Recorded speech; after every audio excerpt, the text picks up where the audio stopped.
Good afternoon, everyone. This is Naishad Gadani coming to you from Melbourne, and I'm the co host of Career Care Package, our daily LinkedIn live show that helps you to deal with uncertainty of your job search in these COVID-19 times.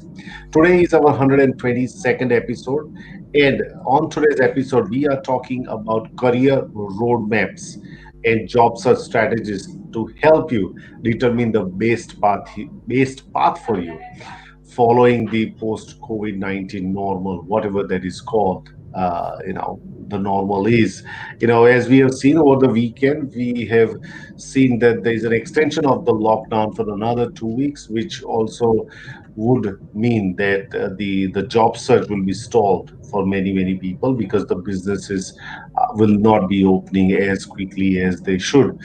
Now, so that's what we want to do. We want to really help you out and plan the roadmap right now so that when the lockdown ends or the extensions are eased, you know exactly what actions that you are required to take. So today, on today's episode, me and Caroline will share our own templates and our own frameworks around this, and you are more than welcome to use both, one or just none. And that is absolutely fine for you to do it. That's the idea. If you've got anything interesting to talk about job search, about challenges that you're facing right now, just drop in and say which city are you listening us from. That would be fantastic too. So before we start the proceedings, let's welcome Caroline Brown. Thanks, Nash. I'm actually really excited to go through, I guess you'd call it the career roadmap that I give my clients. One from a point of view of actually helping them define what type of job they should apply for. And then the other one that I have is, okay, so here's a job. Are you actually suitable for it? So they're two separate things, but they both help you on your job search. And I think the question that a lot of people are asking, and the thing that I put up as a proposition is, during this time, should you just take any job, or should you actually look towards your longer term career goal and go for that? So some of the consensus that we have had is, if you absolutely need to get a job financially, then that level of stress is really strong, and it's stopping you from fulfilling your greater dreams, and go for that, absolutely, if that's right for you. But keep in mind the work that you might need to do, and the reflection that you might need to do, and some of the suggestions that we're going to give you to actually keep you grounded for the bigger picture, because that'll help set you up for what's good for you in an environment that is actually increasingly becoming very, very uncertain. It was before the crisis, and it is after the crisis as well. So we've got a few people that have joined us. Azar, I believe, from YouTube, great to see you. Balin, fantastic. And Sindhushari, is that? Yep, fantastic to see you as well. So if you guys have got any questions, please pop them in the chat box, and we'll try to answer them. So, Naish, do you want to get started? Absolutely. Let me just share the screen, and then we will kick this off.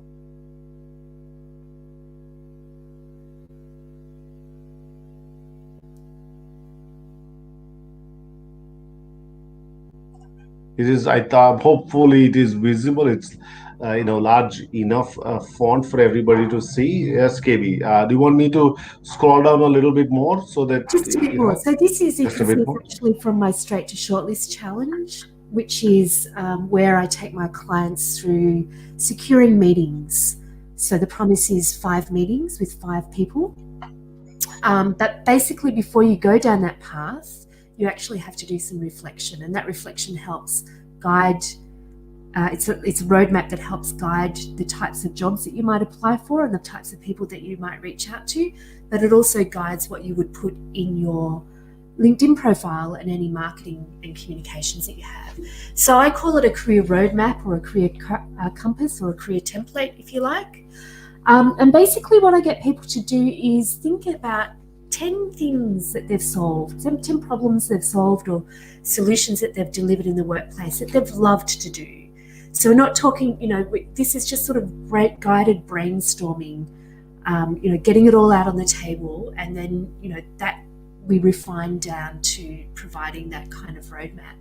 So the questions I get people to ask are, 10 problems you enjoyed solving or solutions you enjoyed delivering. What was the scenario that created the problem and why did the problem occur? What steps did you take to solve the problem? What was the result? And what value did that end result deliver to the business? And from there, that helps people tease out achievements, value propositions, and the types of organisations you'd like to deliver that value to. So other questions I get people to ask and reflect on what do they actually enjoy doing at work, what motivates them to do a good job, and what strengths are they applying when they do their best work. And out of that process comes a stronger definition of the type of culture that suits you, the type of organisations that you might actually apply for, or the type of roles that you would like to do, because that's the last question that I ask. So knowing what you actually enjoy, what those examples that you've given say about your strengths and your skills and your motivations, where does that actually lead you in terms of the types of organisations and the types of jobs that you'd like to work in. And from that process, I get people to develop a value proposition. I'll just get you to scroll down a bit further, Nish.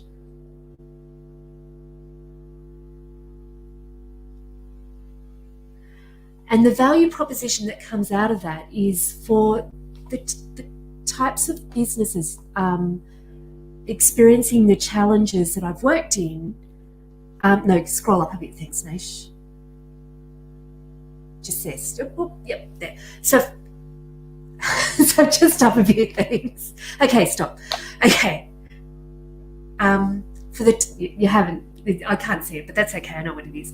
For the types of organisations that I'd like to work for, experiencing challenges similar to where I've been, what value can I offer and what value can I actually deliver? So I'll get you to scroll down to the table now. Thanks, Nish. Okay, so then the compass or the roadmap actually looks like this. So it's actually a table that on one side you talk about what you enjoy, what your motivations are and what your strengths are. And on the other side you talk about the organisations you can target and the value proposition to that particular organisation. So this is an example of a CIO that I worked with. And what he actually enjoyed were organisations understanding what a problem is in a holistic sense, generating business cases, looking beyond the obvious. His motivation for adding value to a business and his strengths were understanding the big picture and the small important detail, planning, project management, and that type of thing. The organisations, based on a reflection of what he enjoyed, were large multi-site organisations. And the value that he delivered to could deliver to that type of organisation are things like developing a PMO, delivering new connectivity through a network, and replacing legacy IT systems. So that you can't see the entire table. And I got a question from Paris. Can we see that template? Of course you can. I'll send it to you. But that template actually guided the types of organisations that he would apply his skills towards. The left-hand side of the table is determining where he might be a strong cultural fit and what that organisation might look like. And the right-hand side is, the value propositions that he could offer those types of organisations. So that's sort of it in a really kind of fast-tracked, fast-paced nutshell of the type of work I do in terms of getting people to develop a compass. So often, you have a gut feel, a gut reaction to where you might want to work or where you might not want to work. So there's some organisations where you think, oh gosh, kill me now if I ever have to go to those organisations. The flip side of that, the reason that you're having a reaction to those things is those things are actually really important to you. Something really critical is actually missing from that organisation, and that's always a great guide. So that's my job search roadmap or career roadmap template that I use with clients. It's a process that comes out of a lot of reflection. It's not something that you do, in half an hour and forget about. It actually takes probably the best part of a day or a day and a half on a weekend with a couple of glasses of wine, or strong cup of coffee, or whatever helps your thought process. Because that actually, the feedback that I've had from clients is the value propositions that come out of that type of reflective process actually help set them up, guiding the types of organisations that they can support. And it actually opens up it opens up the page rather than closes it. So it helps you identify a lot more organisations than you actually think are possible, and a lot more organisations than organisations that you have just worked at in the last year or so. So that process of identifying, 10 solutions that you've delivered and the story with those, helps you tease out a lot more than just writing down your job description, which is what people typically do when they're, developing a resume or LinkedIn profile. So, we've got a question. Did you want to tackle it, Nate, or do you want to talk through what yours is? Yeah, so Prashant, if you can hang on to that question, because it's a very specific question we would love to answer. But as it happens in the questions, that there is a lot of background stories that we got to really unpack in order to really properly answer. But if you can hang on to that question, we can see that you asked the question. We will come back to that and give you some response based on the information that you are putting in the comments. We've also got a question from Imtiaz also, and just wanted to say hello to Payal and Paras. Thank you very much for joining us. And yes, Caroline will provide that template to, but you got to request it to her, okay? Because she's not going to, provide it just, she's not going to put anywhere. If you need it, please request her the template, and she will then send it across to you. If I can go back to this, Caroline, and I think, as I, some of you know, or probably most of you know, that I've started studying in a post graduation in career education. In this, there is a huge kind of, the whole course is designed on reflections. In a way, reflections are very, very critical to that. We do not have a class like you would go normally to a class. We got tutorials, once a fortnight, once 3 weeks, that you can, the course leader will come and answer your question. But the way that they answer the question is also based on a lot of questions. It is more that you have to dig deeper into your own experiences to really come out with a proper response. And I think that exercise, Caroline, in creating this career, compass or career roadmap is very critical. I think we don't value our reflections as much. And I really want you to really take time out to reflect on these responses. It's not to get the right or the wrong response. It's to get a response. It's to write it down. It's to really answer the questions that we ask. Because it is very easy for you to digress and talk about, oh, I'm not getting a job. Hang on. We are not saying that you only get a job if you do this. But what this happens is this prepares you. Then you are more centered. Then you know why you're acting in certain ways. Then you know that this is where your action plan is based on. And you can always go back and say, reflect on that and say, maybe I missed on something. Maybe I need to elaborate this particular aspect. I think that is what is the power of reflection.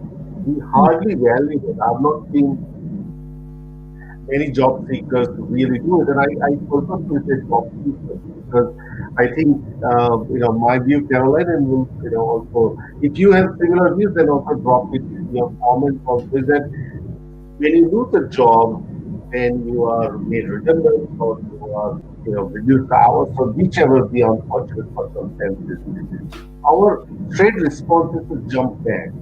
We rarely reflect on that. We think that reflecting on that is, I don't know, power of weakness or something, right? That, that it's not the sign of weakness or power of weakness. But, I don't think so. We value that reflection a lot. And that's what I want to really everyone to really take a deep breath, take, take a, 2 glass of wine or 2 cups of coffee, whatever works for you, but really sit down with yourself and reflect on the the questions and then respond to it. You don't have to, come up with an eloquent English language to elaborate your point. This is for your own purpose. This is not an Academy Award-winning script that you are writing that for you to win any award or something. This is for your own benefit. And I think that's what I want you to want everybody to understand that the questions that Caroline has listed over here, there each question can open up a really new idea, right? And I want to really focus on that, Caroline. Yeah, and also I guess I have this little saying that I heard and it really resonated. It's what gets written down gets remembered. So the act of writing it down gives you a stronger sense of what it is. But the big thing about this is that people sometimes hire you on enthusiasm alone, right? It could be the thing, or not just the enthusiasm, but it could be the thing that gets you across the line. So really thinking about what it is that I've actually enjoyed. Where have I been in the flow? Where's time disappeared? Where do I feel a great sense of satisfaction? What's really important to me? That self-awareness means that, when you find that job or find that excitement, it's infectious. So it can just guide you towards what it is that you should be doing, and then people respond really positively to it. So I use tables because I'm a bit of a visual person, but you could get out a big whiteboard, butcher's paper. There's other ways like mind mapping that you could do this same exercise, but generally kind of reflecting on the same questions. And also, the examples that you come up with don't necessarily have to be work related in this instance. They could be something that you're doing as a hobby or in the community or, anything like that. So not necessarily, because that way that gives, you're bringing your whole self to your career and your work. So yeah, it doesn't necessarily have to be job related, because you are not just your job. Your career is a sum of many things, I think. So yeah. Absolutely, I agree with you. Let's tackle the question that we've got, and then we will go to the other template. So, what do you do when you are unsure about these questions? How can one get clarity? I think Imtiaz, my view is that give it a shot. I think just by looking at the question and in 1 minute you're determining or 2 minutes you're determining that you may not have the answer. I think there is also you know kind of yeah I think you got to really give it a shot. You got to really give it a shot, think, look at the question, reframe the question, and really engage into the question. I think you will come across with some response. It may not be as I said, it may not be a eloquent response straight away, but that's not the point. The point is to get a response. The point is that you start to articulate what's in your head on a piece of paper. I just want to Like, jump in, Nash, yeah, if I if I can. could, yeah, go ahead, KB. Yeah, just because I think people do struggle with these, right? So, but if you've had some work experience, and even if it's been something that you've disliked, it's a real indication of what's missing. So, for me, my motivation is knowing that there's something that I do has an end purpose and end benefit to the organisation or to something. And the most frustrating job that I ever had was, and I was so frustrated by it, was where I was producing reports that nobody ever read. And I'd go home at night, I was shitty and, cranky and moaned and groaned. And then I realised that's what was missing. It wasn't in my job. If you asked me what I enjoyed about the job, I'd really struggle. But I realised that it was a sense of purpose that was missing. So if you've got experiences that haven't been great, there's a reasoning behind it that hasn't been great. So, don't push this, just sit in the stillness of that and think about, well, why? What's actually missing from that experience? Because that's an indication of what's important. Sorry, no, she interrupted you, but I just thought it was really important to stress where people are, struggling with that type of thing. I think MTS might be in that scenario. Yeah, yeah. No, I agree. I agree. I think I was reflecting on my 800 word assignment that I was doing yesterday, right? Now I would have read probably, I don't know, close to 300, 400 pages to drill them down to 800 or 1,000 words. And when I started, it was an absolute blank piece of paper, right? Literally, it was also a blank piece of paper. But I think, I struggled in the initial, but I just focused on one paragraph at a time. I just focused on, let me just answer this, let me just answer this question, let me just reflect on the first chapter that I read. What did I get out of it? I'm not going to focus on whether I'll achieve 800 words or not. Let me just park that thought aside. That really allowed me to really relax a little bit and just put my thoughts on the paper. It took 6 7 hours for me to complete the 800 words, because I wrote down, scrapped something, wrote it down again, scrapped something.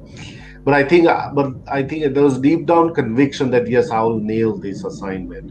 And I think that also is required, that you sit down with that yes, I it is possible for me to come up with responses. It is possible, that you've got 10 15 years of experience. I'm pretty sure that you can come up with responses which are more workable and which are more genuine for you. Okay, so hopefully, Imtiaz, that helps you out.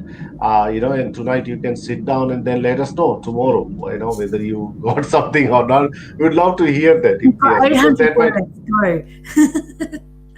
because your experience and your sharing will help us to also understand and share this with amongst other people that we work with too. Okay, so that's it. This question from Prashant, thank you. We'll come to your question now. And Poonam, very useful discussion. Thank you, Poonam, for joining us again.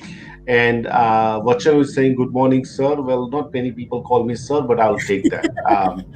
So, hi, Naishad. I'm reaching out to you from Melbourne. Well, we are in the same ocean, not in the same boat, probably. I have a detailed query, and I'll be grateful if you can shed some light on it. I'm a electrical engineering graduate from Deakin University, 6 months of relevant industry experience. That's pretty good, man. How many tailored applications would you recommend in securing the first interview? And what would you rate as a success rate in today's environment?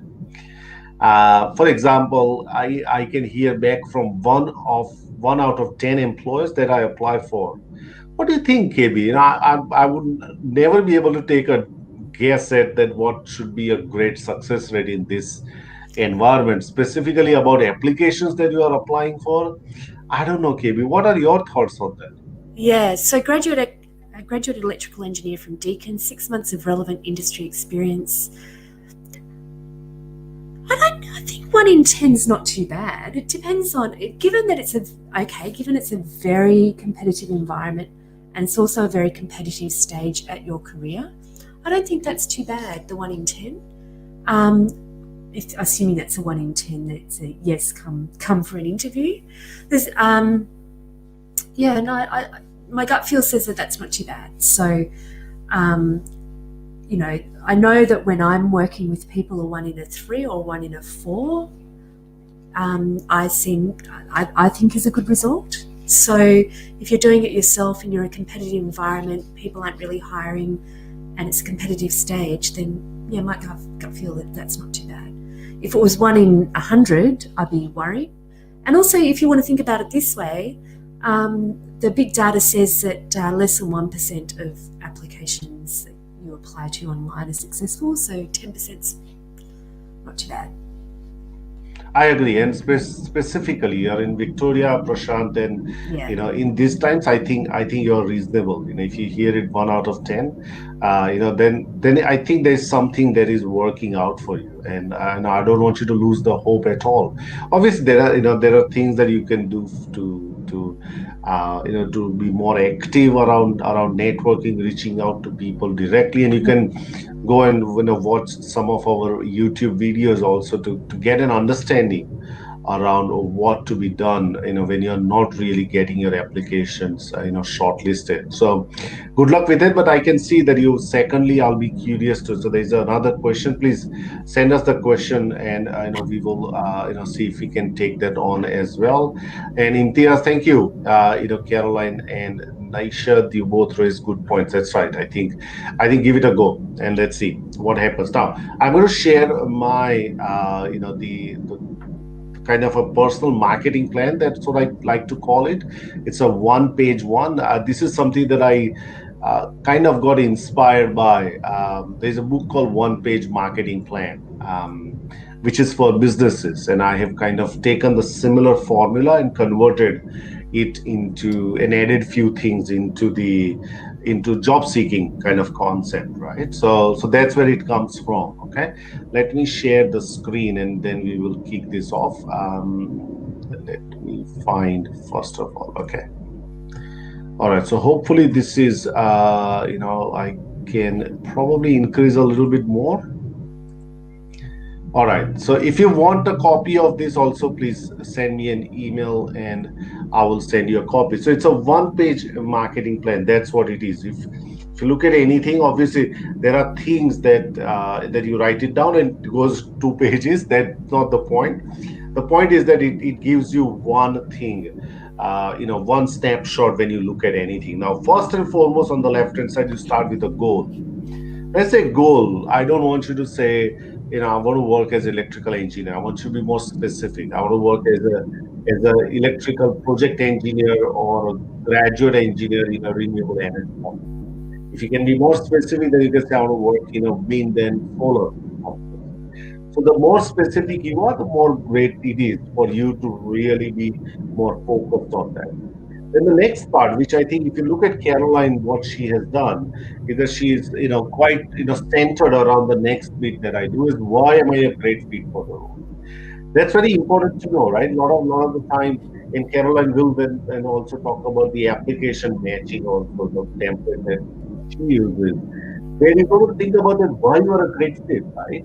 You need to know, or knowing that what makes you a great fit for the role helps you to helps you market yourself better. If somebody in the interview asks you, tell you, why we should hire you, where you've got some reasons to hire you. You've got to have some arguments to tell them. Then the second bit is why it is important for you and why do you care? Why do you care about this goal? That's the question.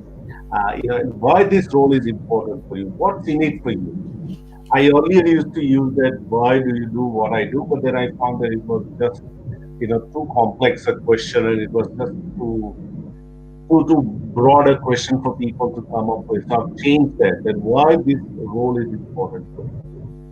And then what problems do you solve? I think that is another thing that we all need to, thinking about our problem solving, of course, is very very important. I think Caroline also in the career compass also speaks about this. And what problems do you solve?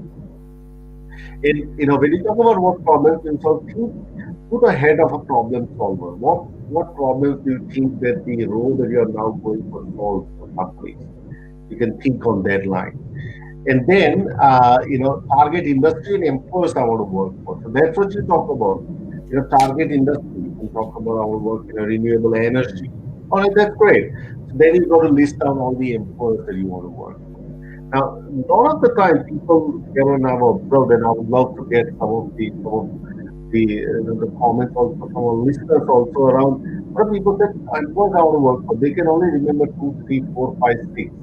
They just, sometimes it's difficult for them to go beyond that. So what I suggest to them is that, go to LinkedIn, put in the job that you're looking for, and look at put in the location and find out all the people who work in those companies. And what you want to do is that find out the companies that they work for. And you'll be surprised to know how many different companies are there that can employ. I was doing this exercise with a electrical engineer. And he's in Sydney, and we started to look at. He ended up having 30 to 35 companies, rather than just 5, 10 companies that he off the top of his head remembered.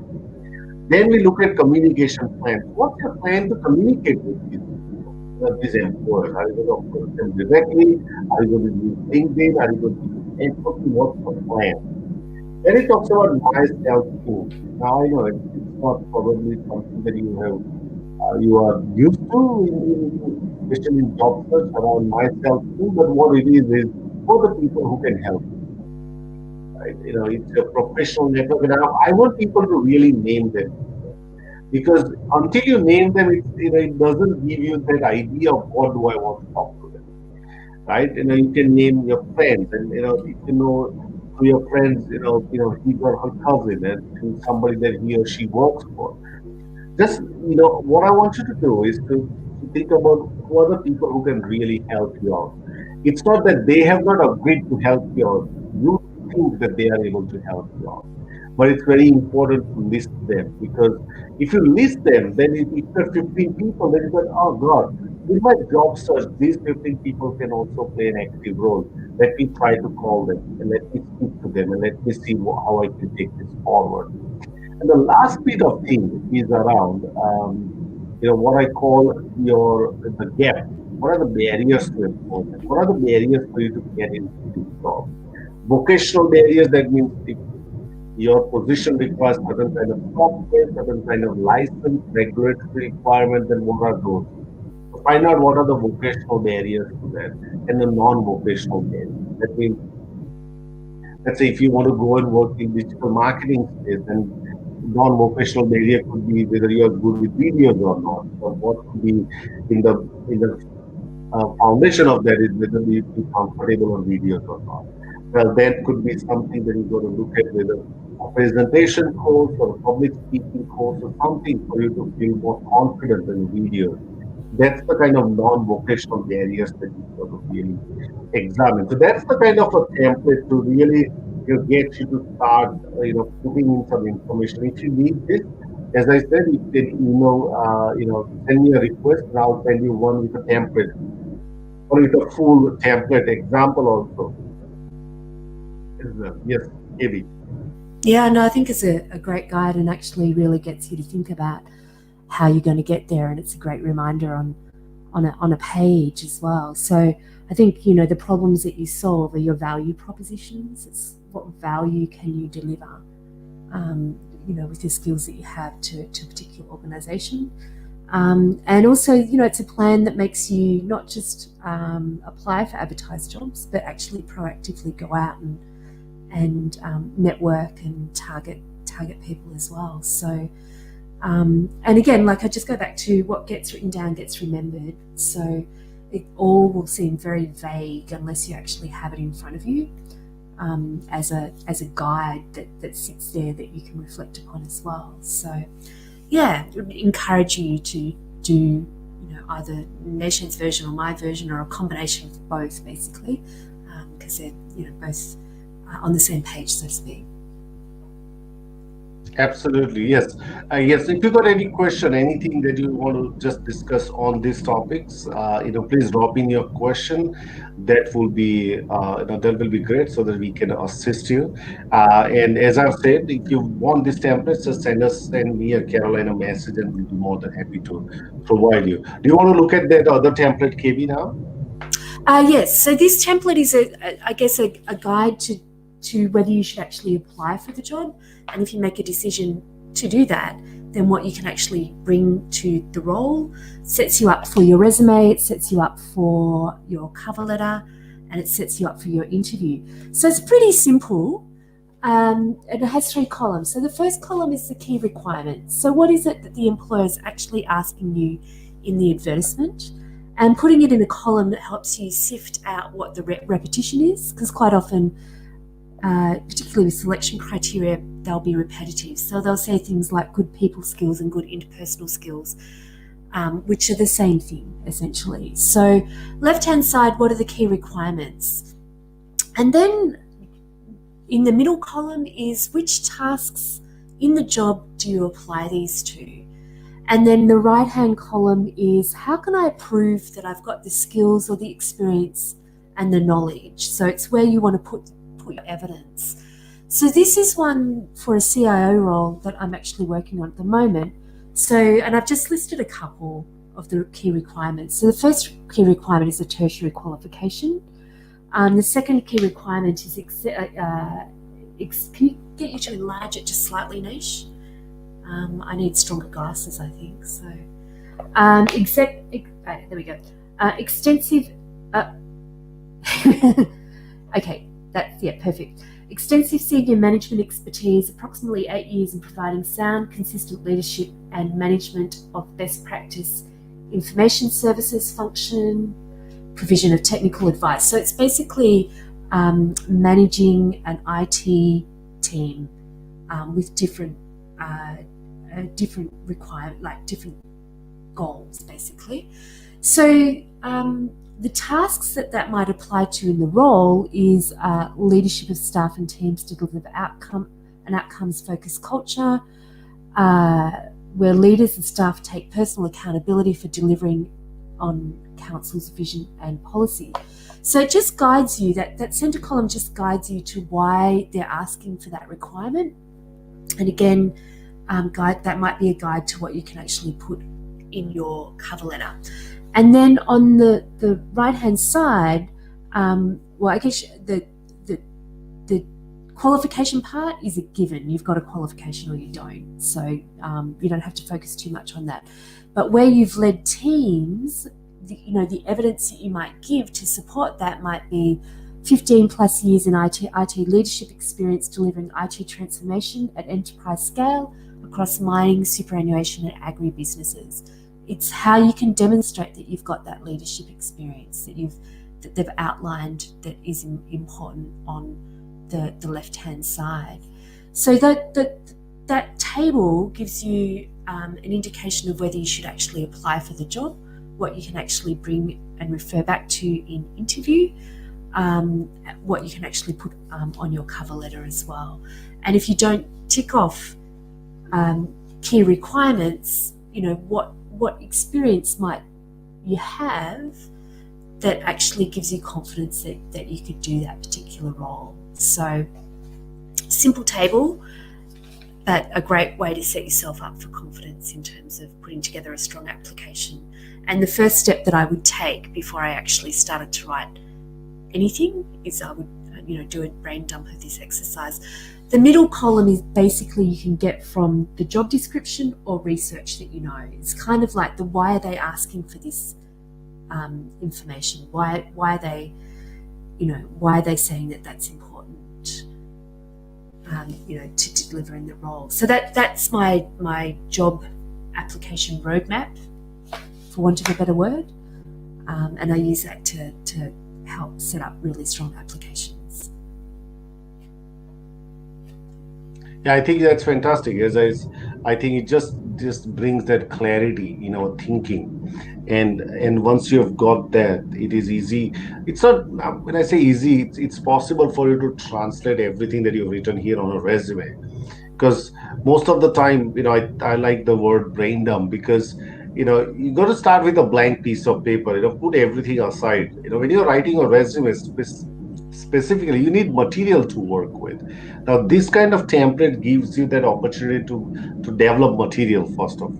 Once you've got that material, then you can transfer that from here to the resume, and then you can create a visually appealing resume, make fonts and everything else really nice and clean, but you need the content to do that. And this thinking allows you to prepare that kind of a content. So that's why it is it's very important for you to follow. And also, this also keeps your thinking straight. You're not going anywhere, right?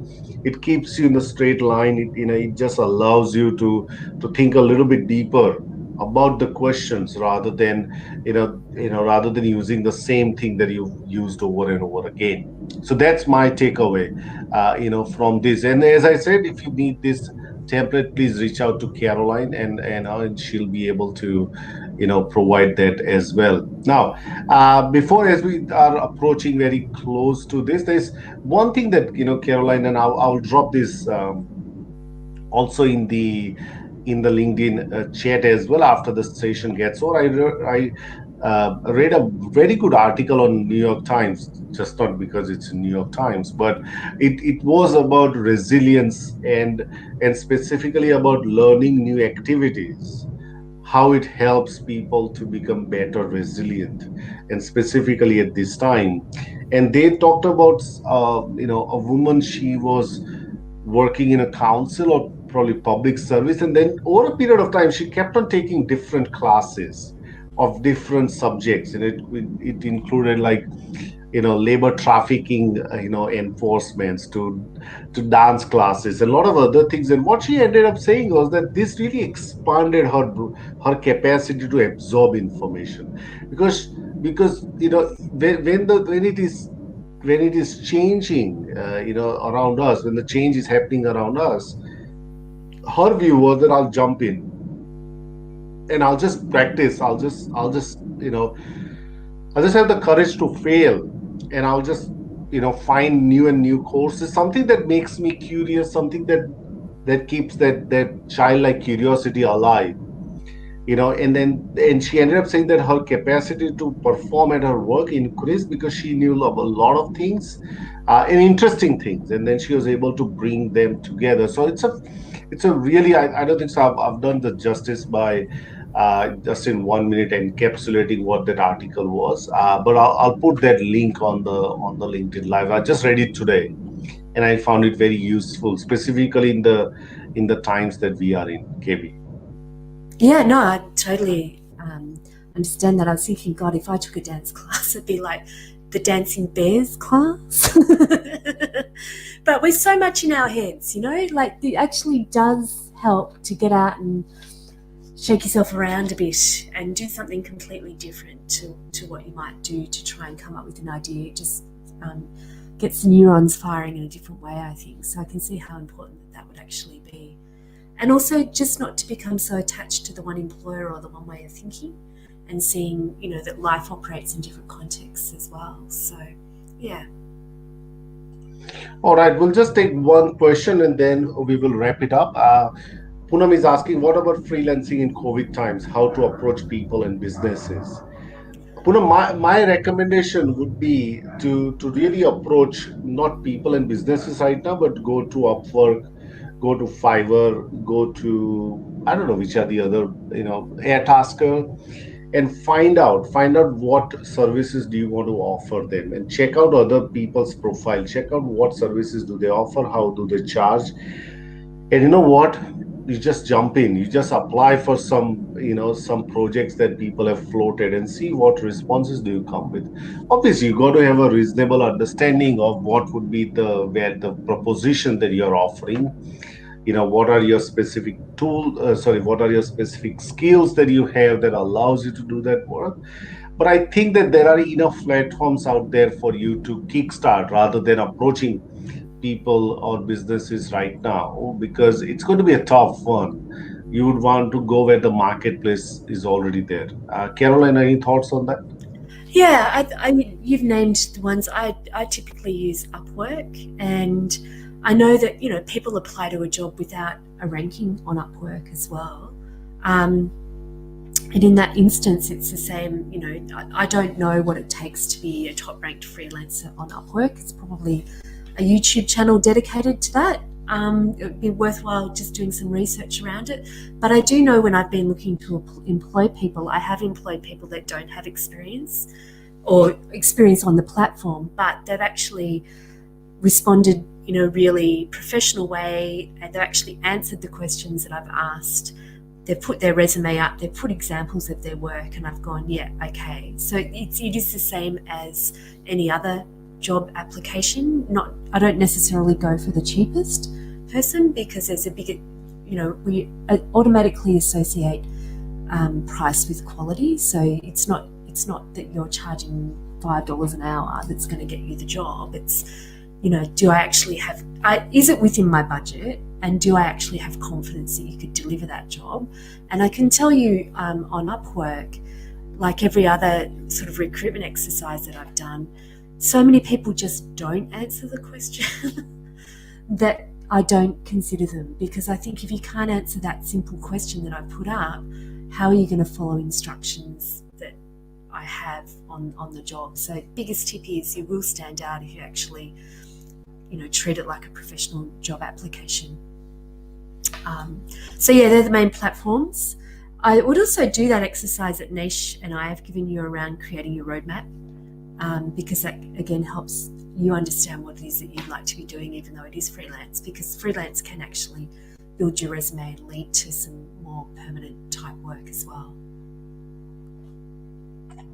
Absolutely. Congratulations, Poonam. You created a Fiverr account today. Brilliant. Good job. That's what you need. That's what you got to do. He's got to try it out, and be consistent at that, right? Just make sure that you dedicate some time to check out on, which are the proposals that people want to see, and give it a real genuine look at it. Give some time before you reply to them.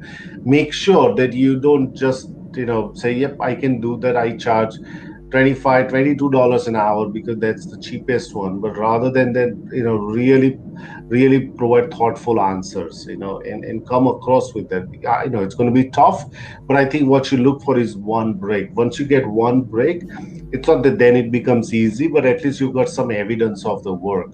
You can request the buyer that if you can just write a good comment or just write comments about my work, that just showcases that how you have helped that person.